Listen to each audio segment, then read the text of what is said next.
Assalamualaikum warahmatullahi wabarakatuh. Hari ini kita akan membahas topik yang berjudul Perlukah Masalah Bid'ah Dibahas? Oleh Dr. Arifin Siregar, SPKK. Mungkin Anda bertanya, kenapa masalah bid'ah perlu dibahas atau dibicarakan? Perlunya masalah bid'ah dibicarakan dan dibahas karena adanya penolakan dengan keras oleh di antara umat di Indonesia yang menganggap tidak semua amalan ibadah dan akidah terkena dianggap perbuatan bid'ah. Itu tidak semuanya adalah sesat. Padahal, seperti yang dituduhkan oleh Nabi Shallallahu Alaihi Wasallam pada hadis riwayat Muslim, di mana Nabi Shallallahu Alaihi Wasallam menyatakan, awas kamu perbuatan bid'ah, karena semua perbuatan bid'ah itu adalah sesat dan di neraka. Tentunya Anda bertanya, mana-mana ibadah atau akidah yang tercemar bid'ah? Bila dikatakan misalnya hadis riwayat Muslim, di mana Nabi menyatakan, bunyi solawat adalah Allahumma sholli ala Muhammad, dan seterusnya. Kemudian di antara ulama mengubah atau menambah bunyi solawat menjadi Allahumma sholli ala Sayyidina Muhammad dan seterusnya. Maka bila dikatakan penambahan Sayyidina itu merupakan bid'ah yang dituduh Nabi Shallallahu Alaihi Wasallam sesat dan di neraka, maka mereka menjawab membantah bahwa kata Sayyidina itu merupakan bid'ah yang baik, yang bagus, karena menghormati, lebih memuliakan, dan lebih beradab kepada Nabi Shallallahu Alaihi Wasallam. Kalau itu benar, maka kenapa terhadap sahabat Sayyidina Ali, Sayyidina Hamzah, Sayyidina Ja'far, disebut juga gelar Sayyidina, di mana ini berarti menyamakan kemuliaan Nabi Shallallahu Alaihi Wasallam dengan sahabat. Jadi menambah kata Sayyidina pada solawat berimplikasi pada merendahkan dan menjatuhkan martabat Nabi Shallallahu Alaihi Wasallam. Kemudian, dengan penambahan kata Sayyidina, maka saudara atau di antara ulama lebih mentaati atau mematuhi petunjuk mazhab, atau ulama daripada mematuhi atau mentaati petunjuk Nabi Shallallahu Alaihi Wasallam. Padahal, dalam surah An-Nisa ayat 80 dinyatakan, barang siapa mentaati Rasul Shallallahu Alaihi Wasallam, berarti mentaati Allah Subhanahu wa Ta'ala. Mereka berusaha membantah bahwa tidak semua bid'ah itu sesat. Dengan demikian, mereka melakukan pembodohan atau pengeliruan terhadap umat terkait apa yang telah diutarakan oleh Nabi Shallallahu Alaihi Wasallam. Untuk itu saya berikan beberapa contoh, di antaranya seperti yang di bawah ini. 1. Awas kamu terhadap perbuatan bid'ah, karena setiap perbuatan bid'ah adalah sesat dan akan berada di neraka. Namun, mereka menolak dan menjawab bahwa arti kullu tidak berarti semua. Mereka membantah pendapat tersebut dengan mengatakan bahwa menurut sebagian ulama terkenal, atau menurut kamus terkenal, kullu tidak selalu berarti setiap atau semua, tetapi bisa juga berarti sebagian. Maka, saya berkomentar, jika arti kullu bisa berarti sebagian, maka terjemahan kullu bid'ahtin dholala wa kulla dholaltin finnar akan menjadi sebagian bid'ah itu sesat, dan sebagian yang sesat itu di neraka. Pertanyaan yang muncul, jika sebagian yang sesat berada di neraka, lalu sebagian yang sesat lainnya di mana tempatnya? Di surga? Dengan demikian, mau tidak mau arti kullu harus berarti setiap atau semua. Agar hadis di atas, kullu bid'ahtin dholala wa kulla dholalaltin finnar, benar-benar berarti semua bid'ah itu sesat, dan semua yang sesat itu di neraka. Kedua, di antara ulama mereka mengatakan, untuk memulai satu Ramadan atau satu Syawal, harus dengan metode yang meniru cara Nabi Shallallahu Alaihi Wasallam, yaitu dengan merukyat hilal atau melihat hilal anak bulan di angkasa. Ini dianggap sebagai pertanda kita taat atau meniru sunnah sebagai ibadah yang diajarkan atau ditunjukkan oleh Nabi Shallallahu Alaihi Wasallam dalam memulai satu Ramadan atau satu Syawal. Maka, dalam ceramah saya komentari, jika benar kita taat mencontoh ajaran, petunjuk, atau sunnah Nabi Shallallahu Alaihi Wasallam, seharusnya kita juga wajib merukyat atau melihat anak bulan dengan mata telanjang, tanpa menggunakan teropong, sebagaimana yang dilakukan pada zaman Nabi Shallallahu Alaihi Wasallam. Komentar, mengapa kita tidak menggunakan metode tanpa teropong seperti Nabi? Jika demikian, berarti kita tidak taat atau tidak mengikuti petunjuk dan ajaran Nabi Shallallahu Alaihi Wasallam, atau kita sedang membohongi dan membodohi umat. Ketiga, mereka mengatakan, seseorang yang belum melaksanakan haji dapat menyelesaikan kewajiban ibadah hajinya melalui badal haji, ibadah haji yang diupahkan. Untuk itu saya komentari, meskipun seseorang telah menyelesaikan tawaf, sa'i, melempar jumrah, dan sebagainya, tetapi jika dia tidak sempat wukuf di Arafah, meskipun hanya selama 10 menit karena sakit dan dirawat di rumah sakit, maka hajinya tidak sah. Pertanyaannya adalah, bagaimana dengan seseorang yang sehat, kaya, dan aman, tetapi tidak melaksanakan kewajiban hajinya? Nabi menyebutkan bahwa orang yang meninggal dalam keadaan seperti itu mati sebagai orang fasik. Lalu, apakah kematian orang fasik ini bisa ditebus dengan badal haji, ibadah haji yang diupahkan? Hadis dari Imam Malik menyatakan bahwa yang bisa diselesaikan oleh anaknya bukanlah ibadah hajinya, tetapi niat dari ibunya ketika masih hidup untuk berangkat haji, namun tiba-tiba wafat.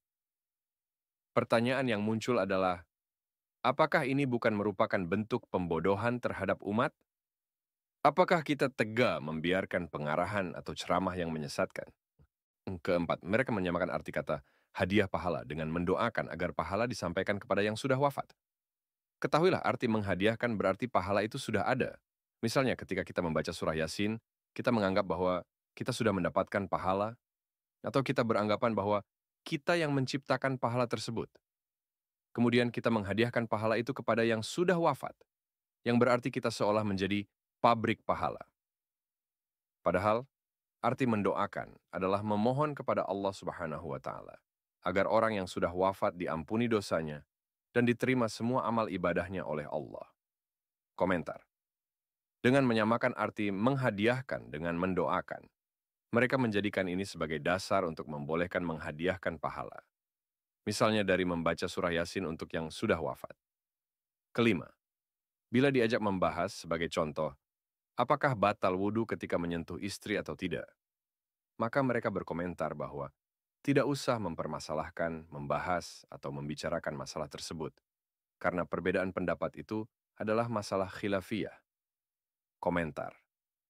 Untuk jawaban mereka ini, saya bantah. Saya katakan bahwa beda pendapat di mana Nabi menyatakan tidak batal, sementara mereka mengatakan batal. Bila dianggap kedua pendapat ini sama benarnya, dan boleh memilih salah satu, berarti mereka mensetarakan atau menyamakan kebenaran pendapat Nabi dengan pendapat mazhab atau ulama. Apakah ini bukan merupakan cara untuk merendahkan atau meremehkan kebenaran hadis, petunjuk, atau sunnah Nabi Shallallahu Alaihi Wasallam? Perlu diketahui, perbedaan pendapat antara mazhab dengan mazhab atau ulama dengan ulama adalah bentuk khilafiyah yang memiliki benarnya. Misalnya, di antara ulama ada yang membolehkan perempuan hamil untuk dinikahkan, tetapi setelah anaknya lahir, dilakukan nikah ulang. Namun, di antara mazhab lain, ada yang menolak menikahkan wanita yang sedang hamil karena kecelakaan, dengan alasan bahwa anaknya harus lahir dulu, sebelum bisa dinikahkan. Keenam, adzan sholat subuh yang ditambahkan oleh Nabi dengan kalimat asy-syalatu khairun minan naum digunakan oleh Nabi Shallallahu Alaihi Wasallam pada pukul 4 pagi untuk membangunkan umat supaya mandi, berwudu, dan datang ke masjid menunggu sholat subuh yang dijadwalkan pukul 5 pagi. Lucunya, di antara masjid di Indonesia, adzan dengan tambahan asy-syalatu khairun minan naum digunakan sebagai tanda untuk segera memulai sholat subuh pada pukul 5 pagi. Apakah ini bukan merupakan suatu kebohongan, pembodohan, atau pemutarbalikan ajaran, petunjuk, atau sunnah Nabi Shallallahu Alaihi Wasallam? Di mana adzan yang seharusnya membangunkan digunakan sebagai adzan untuk memulai sholat subuh. Ketujuh, BMKG melaporkan bahwa hilal masih berada 2 derajat di atas ufuk.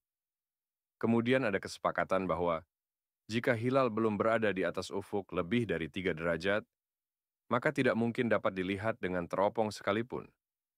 Namun yang menjadi lelucon atau tanda tanya adalah mengapa masih dilakukan pemantauan di 92 titik yang tersebar di seluruh Indonesia dan masih diadakan sidang isbat di Jakarta dengan mengumpulkan ulama daerah. Tentunya ini memerlukan tiket pesawat, penginapan, transportasi, uang makan, dan uang saku. Ini adalah pemborosan uang negara dan lagi-lagi merupakan bentuk pembodohan terhadap umat. Sesuai rujukan hadis riwayat Imam Malik, Nabi Shallallahu Alaihi Wasallam menyatakan, Sesungguhnya telah aku tinggalkan untuk kamu dua perkara. Bila kamu berpegang teguh kepada keduanya, maka kamu tak akan sesat selamanya, yaitu kitab Allah, Al-Quran, dan sunnah Rasulnya. Komentar. Arti sunnah dalam hadis di atas berarti Nabi mengajak kita untuk mematuhi atau mengikuti sunnahnya, ajarannya atau petunjuknya. Misalnya di antaranya adalah sholat 5 waktu, puasa Ramadan, sholat tahajud, sholat tarawih, serta menghindari yang haram, bid'ah, atau syirik.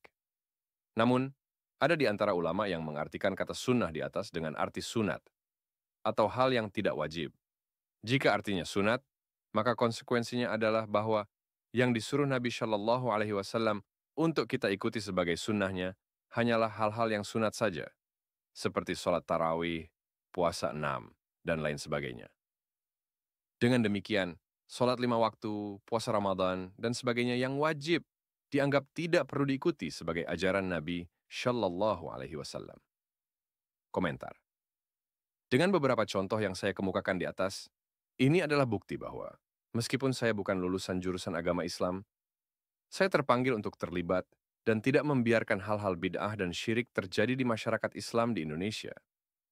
Masalah bid'ah ini merupakan biang kerok atau penyebab perbedaan pendapat dan terpecahnya umat seperti air dan minyak. Setiap masjid memiliki ustadz yang berbeda, cara pengelolaan yang berbeda, dan pemakaman seorang ayah pun dapat berbeda. Si adik hanya ingin melaksanakan takziah untuk mendoakan ayah dan ibunya yang wafat. Tetapi si abang ingin diadakan tahlilan, membaca surah Yasin, menghadiahkan pahala oleh orang lain, dan mengadakan kenduri pada malam ke-40, ke-100, dan ke-1000 yang merupakan warisan agama Hindu.